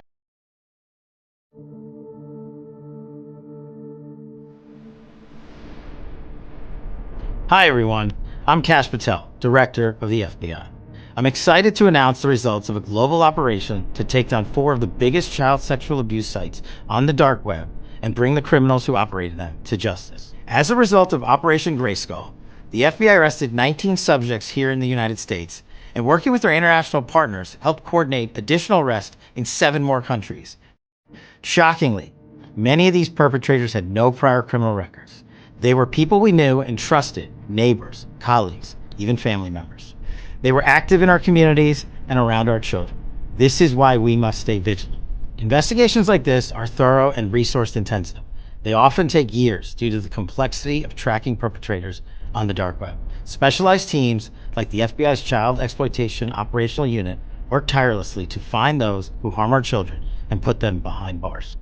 Through global partnerships and dedicated resources, the FBI works to ensure that all children have the chance to grow up safe and free from exploitation. Rest assured, we will keep hunting these criminals, no matter where they are. Thank you for keeping our children safe.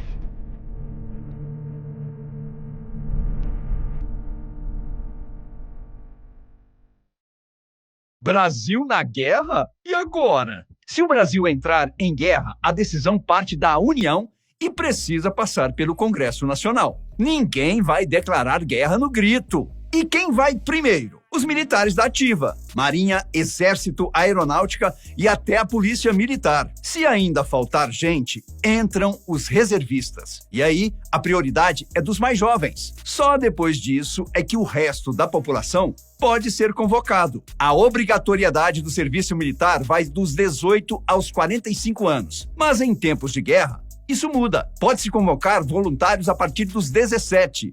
E o limite de idade pode ser ampliado. E se eu tiver um problema de saúde, precisa ser comprovado e, mesmo assim, você pode ser direcionado para funções não combativas. Convicção religiosa, política ou filosófica não garante dispensa automática, não. Em tempos de guerra, até o pacifista pode acabar servindo, só que talvez na retaguarda. Guerra, ó.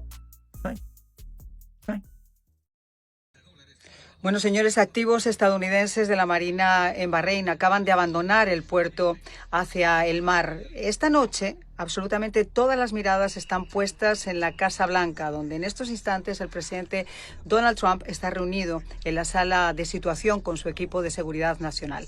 El motivo, los ataques de Estados Unidos contra Irán, que ya están oficialmente sobre la mesa. Y en paralelo hay una flota de cazas F-16, F-22 y F-35 que ya se han desplazado hacia el Medio Oriente. El portaaviones USS Nimitz, que tenía previsto hacer escala en Vietnam, también ha sido redirigido de urgencia y se va a unir al Carl Vinson, que ya patrullaba en esa región. Hay dos grupos de ataque completos en ese mismo área, en una señal inequívoca de que Washington se puede estar preparando para algo más que advertencias diplomáticas. Y sin embargo, Trump hasta el último minuto ha apostado, como saben ustedes, por la vía diplomática. Lo dijo muy claro. Sabemos dónde se esconde Ali Khamenei, es un objetivo fácil, pero no vamos a eliminarlo, al menos por ahora. Aún confía en evitar la guerra, pero también está advirtiendo que nuestra paciencia se está agotando. Esas fueron sus palabras. La ofensiva israelí ha sido quirúrgica, ha sido contundente. Esta misma semana, en las últimas horas, eliminaron a Ali Shadami, el nuevo jefe del Estado Mayor de Irán, el hombre de máxima confianza del ayatolá, y el régimen respondió con una lluvia de misiles y drones que han dejado al menos 24 muertos en Israel. Pero la defensa aérea, apoyada por Estados Unidos, ha logrado interceptar la mayoría de esos ataques. La pregunta del millón ahora es cómo podría entonces participar Estados Unidos si es que esto llega a escalar. ¿Qué están hablando en esa sala? Bueno, pues con poder aéreo total, ya tiene superioridad en el espacio aéreo iraní, según confirmó el propio Trump, con ataques quirúrgicos a infraestructuras militares e incluso nucleares, especialmente si Irán sigue activando misiles, y en tercer lugar con una presión diplomática forzando a Teherán a negociar bajo una amenaza real de acción devastadora. Lo que está absolutamente claro es que el tiempo se agota y ya están sentados en la Casa Blanca. Trump ha advertido que no va a tolerar que Irán siga actuando con impunidad. Y ahora el mensaje no viene solo con palabras, sino también con portaaviones, con cazas furtivos y con una cadena de mando lista para actuar. Al pendiente del anuncio de lo que diga el Departamento de Estado, esto es todo hasta este momento, que voy a ir ampliando en mi canal de YouTube. Mucha atención, acaba de conocerse un informe de la Procuraduría en la cual alerta que las fuerzas militares de Colombia se están quedando sin dinero, sin recursos. Dice la Procuraduría que el hueco podría ser de 1 billón de pesos y que incluso en este momento no habría suficientes recursos para bienes, dotaciones e incluso combustible. Esta es la historia. El Ministerio de Hacienda debe pagar más de 400.000 millones de pesos para saldar el vacío de recursos que afecta la operatividad de las fuerzas militares. Según una alerta de la Procuraduría, la cartera tenía pendiente hacer un desembolso completo de 1 billón de pesos, que serían destinados para gastos básicos de los integrantes de esas fuerzas y la dotación de los uniformados. Al bloquear apropiaciones en la adquisición de bienes y servicios, se impacta la adquisición de material militar, dotación e intendencia militar y policial, la operación de vuelo porque limita la adquisición de combustibles, lubricantes y mantenimientos, se reducen actividades de inteligencia, contrainteligencia e investigación criminal. Según la Procuraduría, el pasado 26 de junio se realizó un desembolso de 346.066 millones de pesos, de acuerdo a lo pactado en las mesas técnicas entre carteras. Sin embargo, la entidad alertó porque aún queda pendiente el giro de más de 400.000 millones de pesos para saldar la deuda que afecta a las fuerzas militares. Entre otros gastos que se verían afectados si no fueron contemplados en el presupuesto de este año, están las repatriaciones de los connacionales, que generaron un gasto con el cual no contaban las instituciones. En un oficio, la Procuraduría advirtió que esta situación afecta la realización de misiones, pues con el dinero que tenían disponible las instituciones, no podían realizar acciones de apoyo a situaciones extraordinarias hasta mediados de este año. Afectación de misiones que, según el escenario presupuestal actual, solo permite accionar aproximadamente hasta el mes de junio de 2025, sin contar las situaciones excepcionales de orden público que puedan presentarse. La Procuraduría le pidió al Ministerio de Hacienda que cumpla con los compromisos adquiridos para garantizar las operaciones de las fuerzas militares. Red Más Noticias consultó con el Ministerio de Defensa, pero afirmaron que han mantenido las interacciones necesarias para garantizar los recursos necesarios. Sin embargo, mencionaron que eso era asunto del Ministerio de Hacienda, del cual no se recibió respuesta.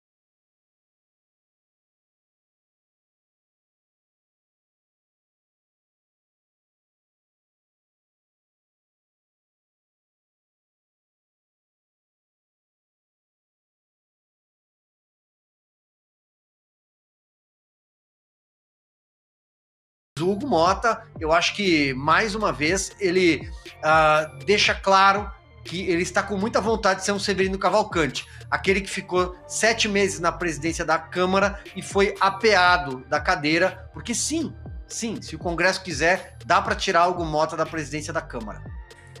Esse Hugo Mota, eu só espero que o brasileiro não fique com a memória curta. Não dá para voltar mais, essa pessoa não pode voltar mais para o cargo de representante do povo na Câmara dos Deputados. Sejam bem-vindos, o meu nome é Bruno, deixe o seu like e inscreva-se no canal.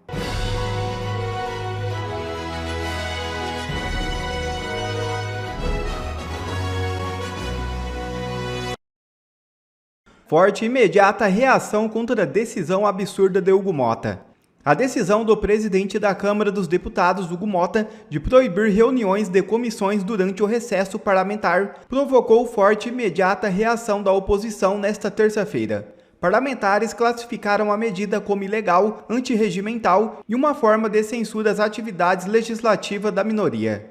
Em coletiva à imprensa, o líder do PL na Câmara, deputado Sóstenes Cavalcante, afirmou, abre aspas, a única decisão que deveríamos nos submeter é da pelo presidente em exercício. Então, essa decisão do presidente Hugo Mota, quero deixar claro, ela é antirregimental e ilegal. Fecha aspas. Ele ainda acrescentou que se sente amordaçado numa casa que deveria ser do povo, comparando a medida à censura iniciada, segundo ele, com decisões do ministro Alexandre de Moraes do Supremo Tribunal Federal. O despacho de Hugo Mota, publicado nesta manhã no Diário Oficial da Câmara, determina que os trabalhos legislativos sejam retomados apenas em agosto, o que inviabiliza reuniões já articuladas pela oposição, que buscava acelerar projetos como a anistia aos condenados pelos atos de 8 de janeiro, e iniciativas que visam limitar os poderes do STF.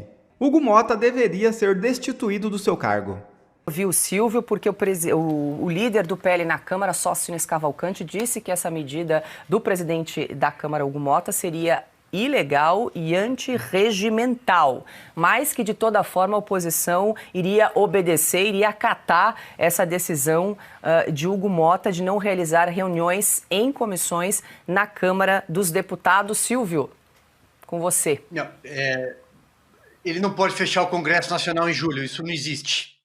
O que ocorre é, as comissões, por ter sido determinado período de recesso, elas não podem ter caráter deliberativo. Então, portanto, não poderia votar determinado projeto de lei, a CCJ, vamos supor, que é a porta de entrada de qualquer projeto dentro da Câmara dos Deputados. É a comissão número 1, analisa a Constituição e Justiça, constitucionalidade. Não poderia deliberar. Mas as comissões podem sim se reunir. Os deputados têm todo o direito de frequentar o Congresso Nacional. Tem até o deputado à beira de cassação que faz greve de fome e fica dormindo dentro de comissão do PSOL. Não foi isso que assistimos? O deputado Glauber Braga, do Rio de Janeiro. Portanto, o Congresso é a caixa de ressonância da sociedade. O Congresso é a casa do povo. A Câmara é a casa do povo e não é chamada assim à toa. Ele não pode fazer isso que ele fez. Ele fez simplesmente tomou uma atitude autoritária de quem está morrendo de medo do Supremo Tribunal Federal. Desde aquele jantar, quando foi chamado a um jantar na casa do ministro Alexandre de Moraes,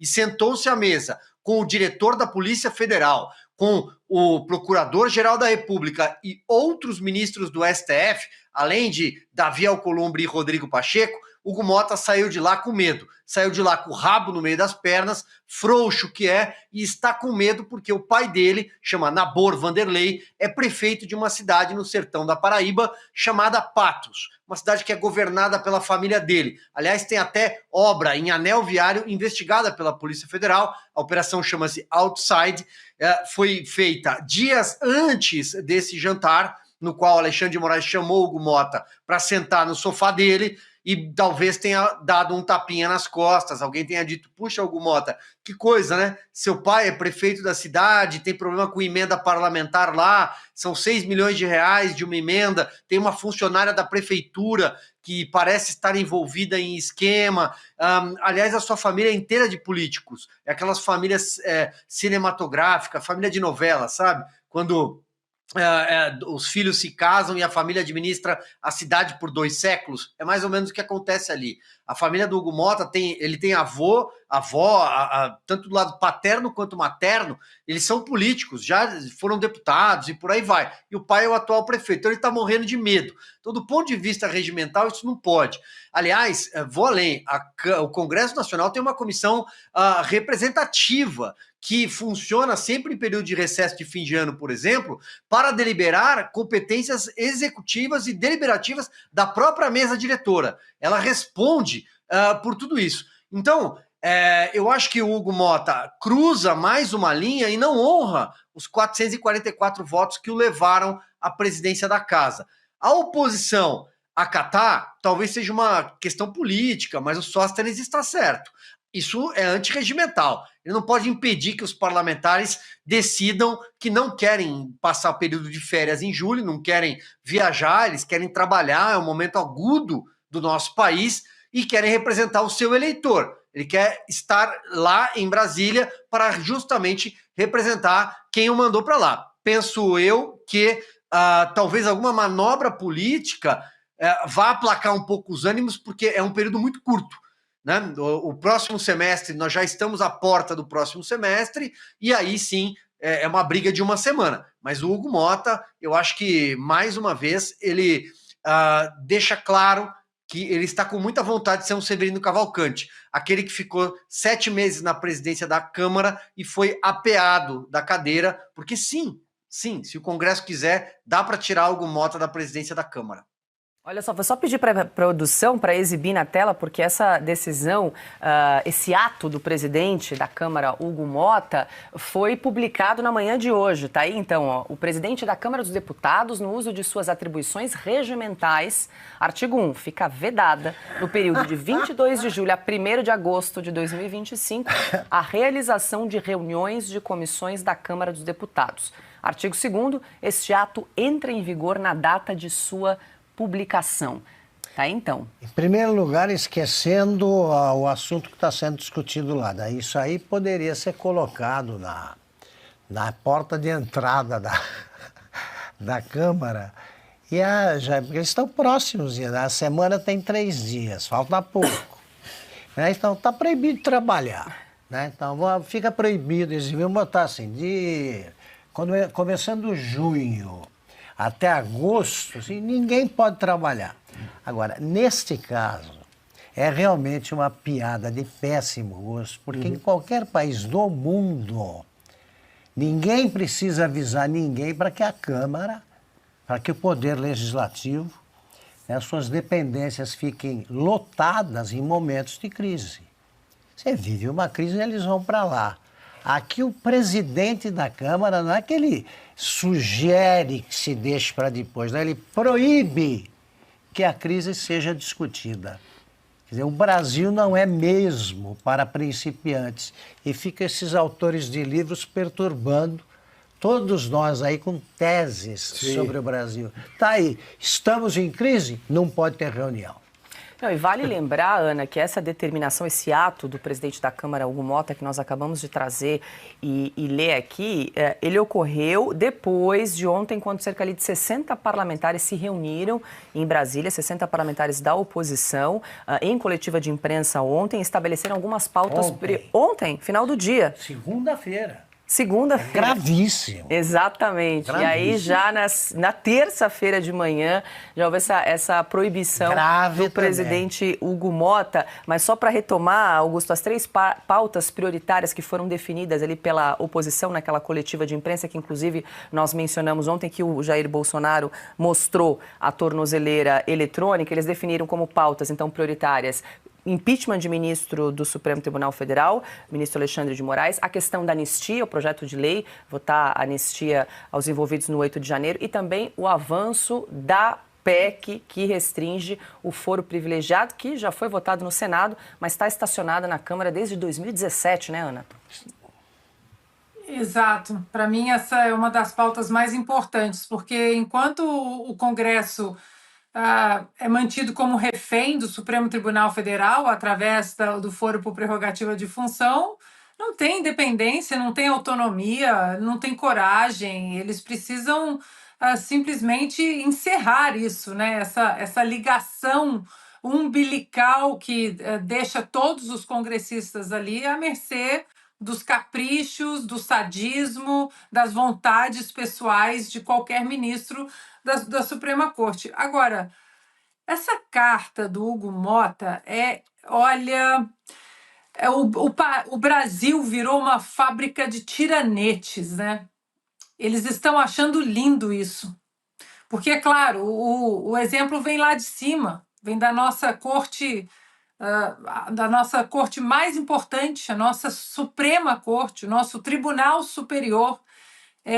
E aí você vê um efeito cascata perigoso, porque hoje você vê, como nós vimos na pandemia, por exemplo, guardas municipais achando que tinham autoridade máxima constitucional para fazer, para prender, para algemar, enfim. Esse Hugo Mota, eu só espero que o brasileiro não fique com a memória curta. Não dá para voltar mais. Essa pessoa não pode voltar mais para o cargo de representante do povo na Câmara dos Deputados. Isso tudo, Paula, às vezes é até bom que isso aconteça.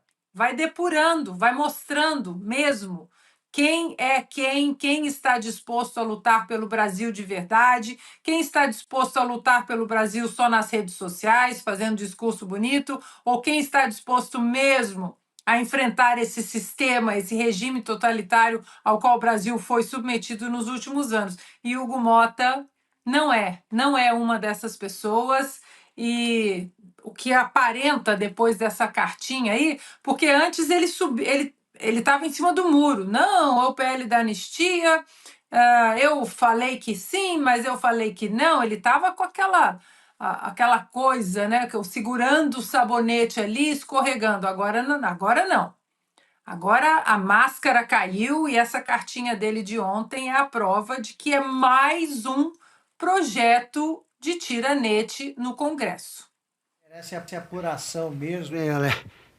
O que será que fez a família do presidente da Câmara para o sujeito ficar assustado a esse ponto? Sim. E proibir o trabalho dos parlamentares. Disseram a ele? Eu daria, alguns anos de vida aí para saber o que disseram para ele naquela noite. Piotr, ainda tem a denúncia da deputada Júlia Zanata de que ele teria desligado o aparelho de ar-condicionado aí para sabotar, para boicotar as reuniões, deixar o pessoal no calor em Brasília. Aí, vamos lá, do ponto de vista sério do ato, o consórcio brasileiro é o STF, o governo Lula e os 2 presidentes do Congresso.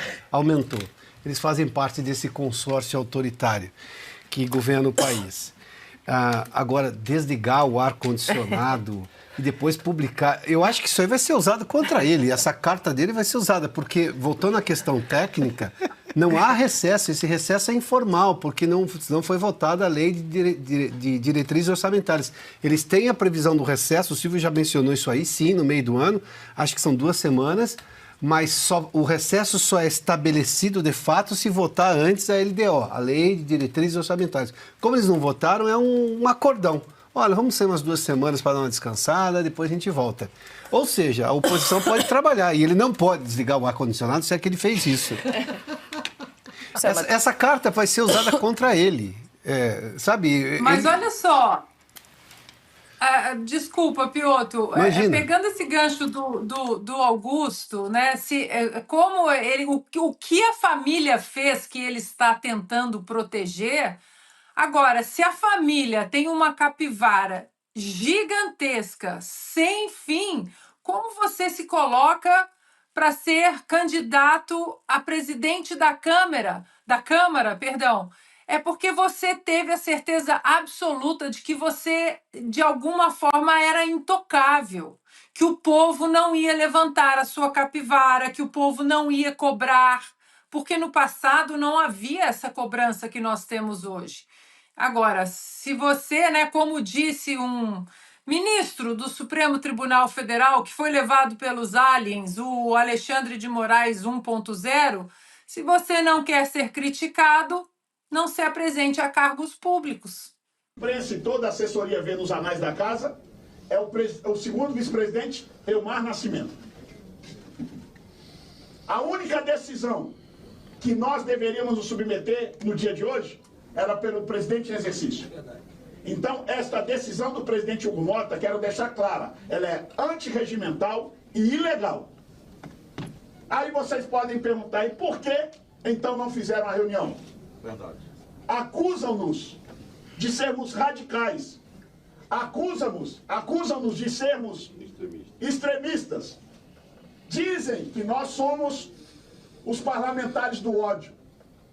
Mas hoje, todos esses abnegados colegas que aqui estão comigo, damos uma demonstração ao Brasil de que tudo o contrário que grande parte da mídia, a totalidade da esquerda diz, nós temos subserviência até para nos submeter a uma decisão ilegal.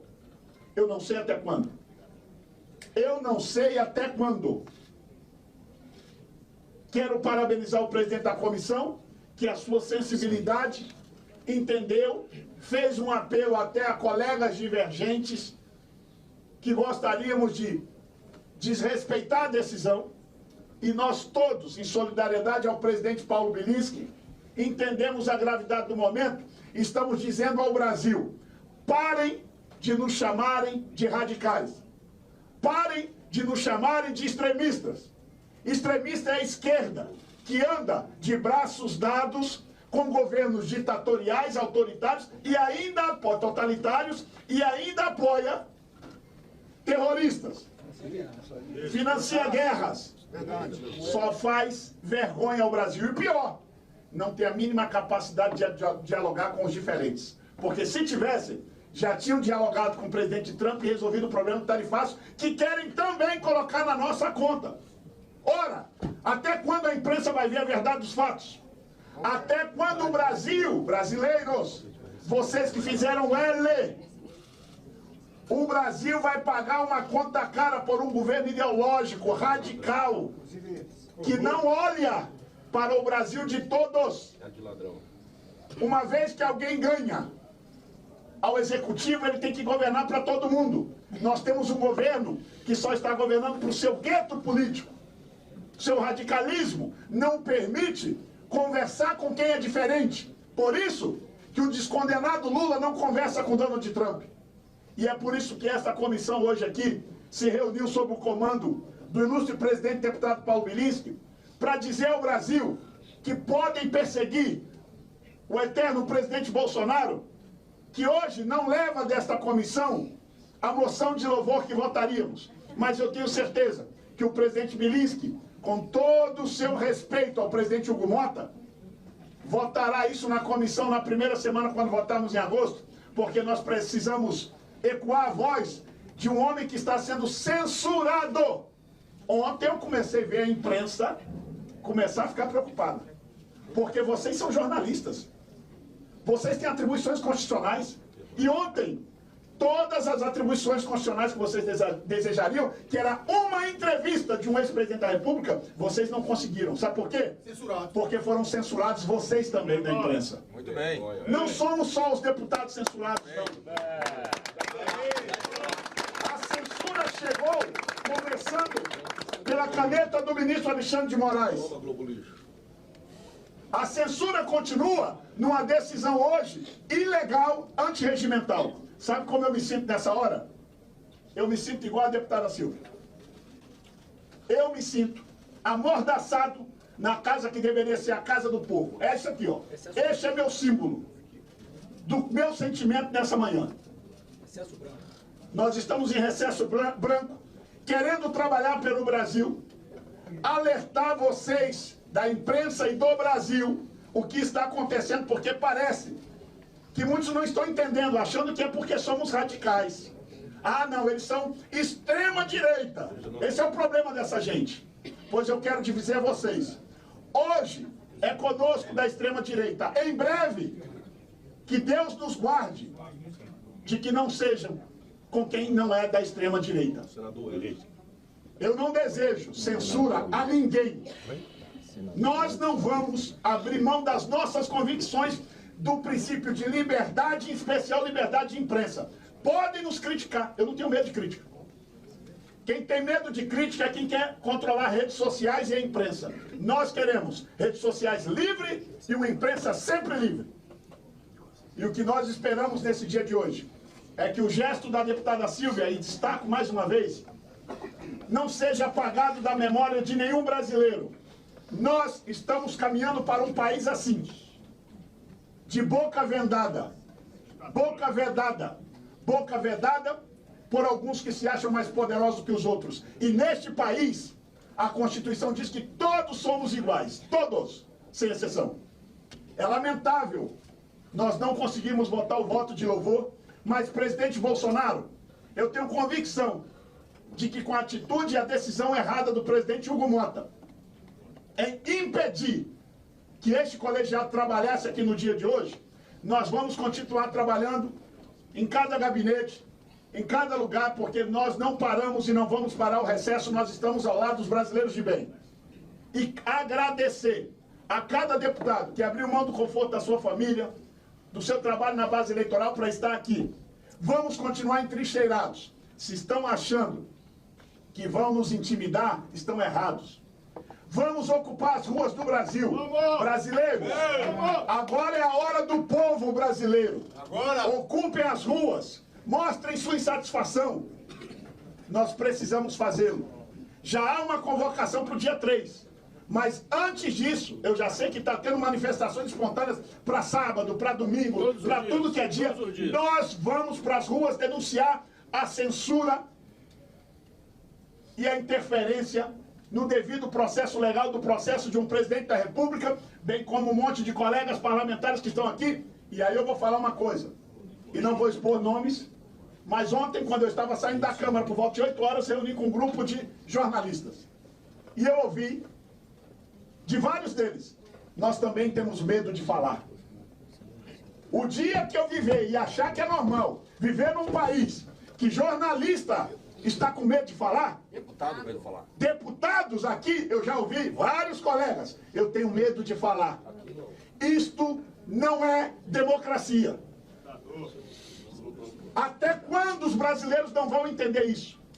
Hoje, nós somos considerados a extrema-direita. Estamos nos submetendo a uma ordem legal, uma decisão ilegal do presidente da Casa do Povo. Para dar exemplo de que aqui não tem radicalismo. Pode ser radicais do outro lado. Aqui não existe. Aqui existe obediência, servidão, até e respeito, até em um ato ilegal. Até em um ato ilegal. O que é vergonhoso.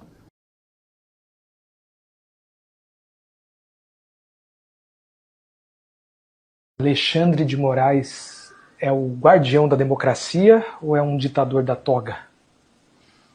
Olha, eu acho que no mundo em que só há narrativas e as fronteiras entre elas são confusas, eu entendo que o papel dele de guardião da democracia em 22, quando ele estava no TSE, e todo embate com as tentativas de desestabilizar o processo pelos bolsonaristas, tinha uma função de guardião da democracia. Eu acho que hoje existe uma ditadura da toga, e não só do Alexandre de Moraes, tá? E eu também acho que, passados momentos de mais pânico com relação a riscos institucionais, eu desconfio de qualquer figura que assume o papel de guardião da democracia. Desconfio de qualquer um. Eu acho que o guardião da democracia é o mecanismo de freios e contrapesos entre os poderes. Portanto, não é uma pessoa, apesar que tem pessoas envolvidas. Por exemplo, se o Senado fosse decente no país, ele podia conter o STF de alguma forma. Mas a verdade é que os três poderes em Brasília tomam café da manhã juntos. Um combina com o outro, combina com os russos que vão fazer. Então, eu entendo que o Alexandre de Moraes teve um papel importante naquele momento mais difícil, mas acho que hoje, eu e um monte de gente, inclusive jurista, acha que o STF está indo longe. Eu também acho, né? E eu desconfio de pessoas que assumem o papel da democracia. Eu acho que há um risco, sim, de a gente dizer... Eu não acho que há uma ditadura da toga, mas é um excesso de poder da toga. A chamada nobreza togada da França, do século XIX. O que começa errado não pode acabar bem. E começou errado considerada a competência do Supremo. A competência do Supremo está na Constituição Federal. E o preceito é exaustivo. O Supremo não é competente para julgar cidadão comum, para julgar originariamente ex-presidente da República, ex-deputado federal ou ex-senador. Basta que indaguemos. O atual presidente, quando respondeu criminalmente, ele o fez aonde? Na 13ª Vara Criminal de Curitiba. A legislação não mudou. Por que o ex-presidente Bolsonaro está a responder no Supremo? Isso é inexplicável. E a história em si é impiedosa, vai cobrar essa postura do Supremo, inclusive quanto àqueles que participaram das arruaças de 8 de janeiro, que são cidadãos comuns. Quando o Supremo decide, não cabe recurso a um órgão revisor. Então, o devido processo legal fica prejudicado. Não se avança culturalmente assim, maltratando a lei das leis, que é a Constituição Federal. Agora, o momento é de temperança, é de buscar-se a correção de rumos sem atropelo. principalmente sem partir-se como que para uma censura prévia. Isso é incompreensível em um Estado democrático de direito. O senhor vê, então, nessa decisão de Moraes, censura. Em quais pontos exatamente, ministro? Quando ele proíbe a participação em rede social, quando ele proíbe e aí passa a apenar o cidadão, que o cidadão mantenha um diálogo com terceiros e impõe, pior do que isso, impõe a um ex-presidente da República algo que é humilhante, que é o uso tornozeleira. Para quê? Qual é o receio dele fugir? Não pode haver esse receio. Em direito penal, o meio justifica o fim, jamais o fim ao meio, sob pena de termos aí a Babel, de termos um contexto que não se mostrará harmônico com a Constituição Federal. Sobre o ex-presidente Jair Bolsonaro, o senhor acha que o que está movendo ou embasando essas decisões de Moraes, hein? Eu teria que colocá-lo em um divã e fazer uma análise, talvez mediante um ato maior, uma análise do que ele pensa, o que está por trás de tudo isso. Tem algo errado, né? Quando o banqueiro sua frio em escritório com ar-condicionado, é que o chamegão tá vindo, meu caro. Mas é isso que tá acontecendo na Faria Lima. E não é inflação, não é Selic, não. É medo. Medo da seção 301. Medo da lupa americana sobre um sistema financeiro que achava que podia brincar de neutralidade geopolítica sem pagar o preço. Durante anos, a elite do capital operou como se o Brasil fosse uma Suíça tropical. Amigo de todo mundo, cúmplice de ninguém. Enquanto Lula afagava ditadores, o dinheiro seguia fluindo. Lavagens, sanções burladas, zonas cinzentas, financiamento de organizações. A gente sabe o que aconteceu. O sistema é tão sofisticado que até parecia legal. Agora, Washington decidiu olhar de perto. E quando os Estados Unidos decidem investigar, não é só para entender, já é para punir. Cada operação com o Irã, cada desvio com o Hamas, cada triangulação com a Rússia, cada movimento com organizações criminosas, cada acordinho de leniência com o Banco Central, na época dos grandes desvios de recursos, mas que nunca foi tornado a público. Tudo está prestes a vir à tona. E os banqueiros sabem, o que está em risco não é a reputação, é a própria sobrevivência do sistema. A elite que gritou por soberania quando convinha, reza para que a justiça americana não cancele a sua continha lá fora, né? A mesma elite que fechou os olhos para o autoritarismo interno, agora finge surpresa com a reação externa. Só esqueceram de um detalhe: não dá para vender estabilidade enquanto você mesmo destrói as instituições. Agora, com a faca no pescoço, terão que escolher: confessar e trair os próprios esquemas ou resistir e levar o Brasil para o buraco. Os ratos já estão pulando do navio e os esqueletos finalmente batendo na porta do cofre. O presidente dos Estados Unidos diz o seguinte: este personagem da política brasileira, esse presidente Jair Bolsonaro, não pode ser processado, não pode ser julgado e não pode ir para a cadeia. E aí? Todo mundo quieto na roda? É inviável. É por isso que eu estou falando. E aí? Aí o judiciário brasileiro faz o quê? Dobra aposta. Ou não. Não estou falando, estou levantando a questão. Faz o quê? Vida que segue. Vida que segue, exato. Segue o caminho dele, ignora. Ok, mas a demanda política do presidente dos Estados Unidos continua ali.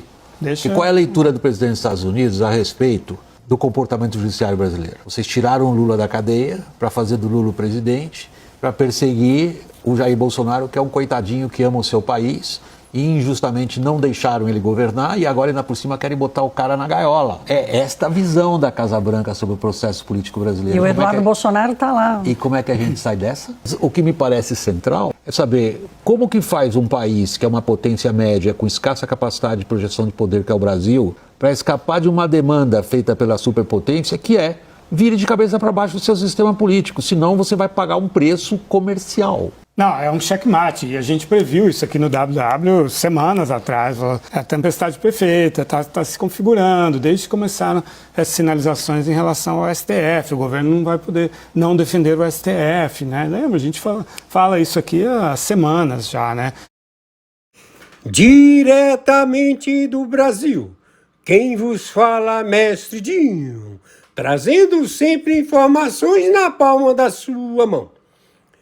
E o meu convite especial, por gentileza, entra na descrição desse vídeo. Urgente!